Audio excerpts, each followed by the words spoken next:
سلام دوستای عزیز، امروز قابلی درست میکنم که امید است شما تا آخر این ویدیو را مرا همراهی کنید. اینجا 2 کیلو گوشت گوسفند گرفتم، 1 دانه پیاز و 1 دانه سیر که سیر را 3 حبهش میگیریم برای یخنی و دیگرش میمانیم برای برنج. نمک قدر ضرورت و زردچوبه نیم قاشق. گوشت میگیریم در بین دیگ بخارم را 1 لیتر آب، پیاز ریزه میکنیم میندازیم، 1 قاشق زردچوبه را میندازم و میگیرم سر حرارت گاز میمانم. برای 15 دقیقه گوشت بخار میتم که نرم شود.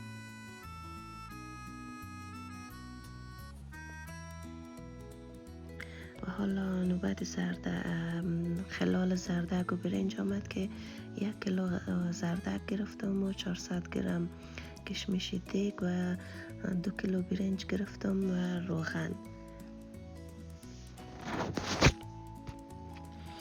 برنج خوب به طور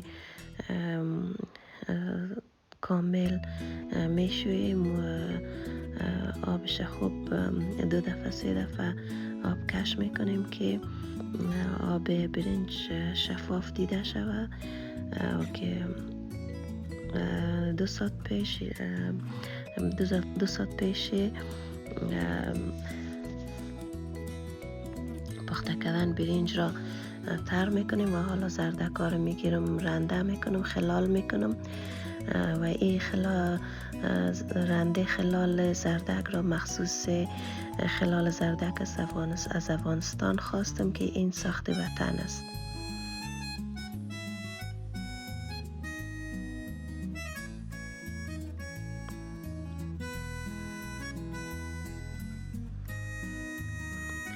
حالا تمام شد.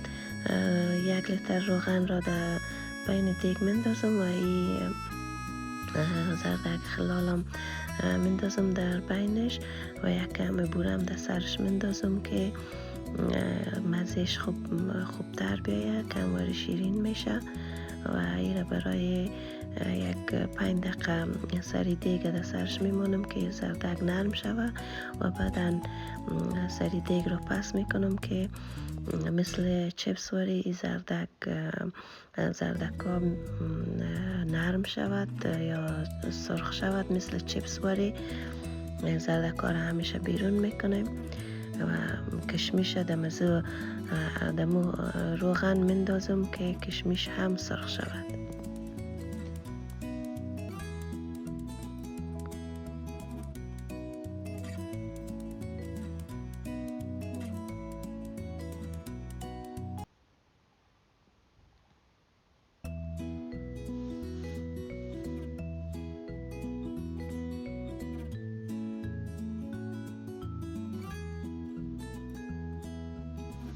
کشمش سرخ شد، دیره از روغن بیرون میکنیم.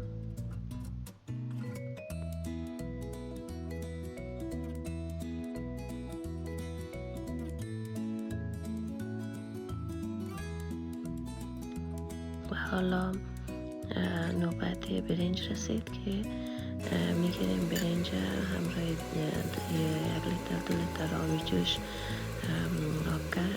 آبش که جوش کرد صاف میکنیم، چرا که خیلی خوب است که آب برنج صاف کنیم که شکر نمیگیره. و حالا برای 10 دقیقه جوش دادم که کمواری نرم شود و پس دوباره در دیگ مندازم. امرای گوشتی که قبلا نرم کرده بودم در دیگ بخار ایرم در سرش مندازم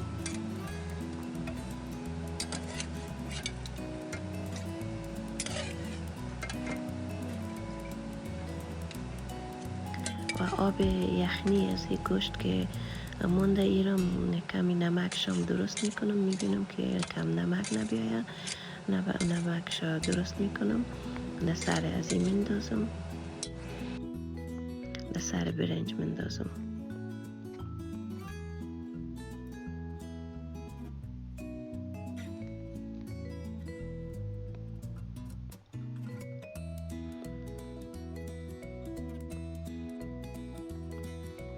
خیره که قبلا گرفته بودم. ایرام در سر برنج میمانم و روغنم سرخ کرده بودم. ایرام در سر برنج میندازم که برنج ما کم روغن نبیاید. و این کشمش زردک را در زرورق میپیچانم در سر برنج، در بین دیگ میمانم. سر دیگ را دم دیگی میزنم و میمانم در سر دیگ که خوب برای 10 دقیقه دم بگیره برنج. و بعد از 10 دقیقه برنج را میارم پایین از سر گاز و خیلی آتش زیر برنج کم میمانم که دم بگیره. و حالا برنج دیغوری میکشم برای 5 نفر.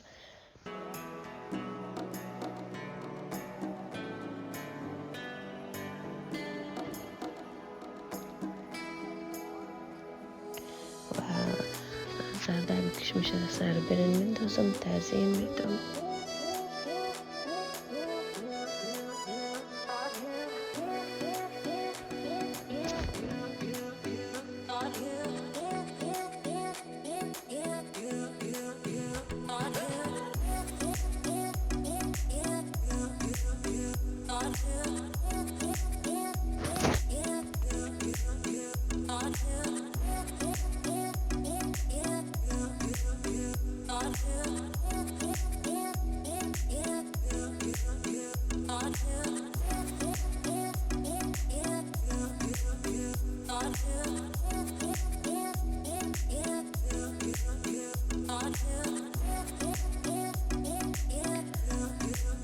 قابلی ما آماده شد دوستای عزیز و ایام است آماده سرو کردن.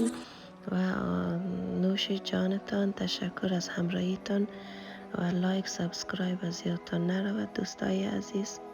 خداحافظ.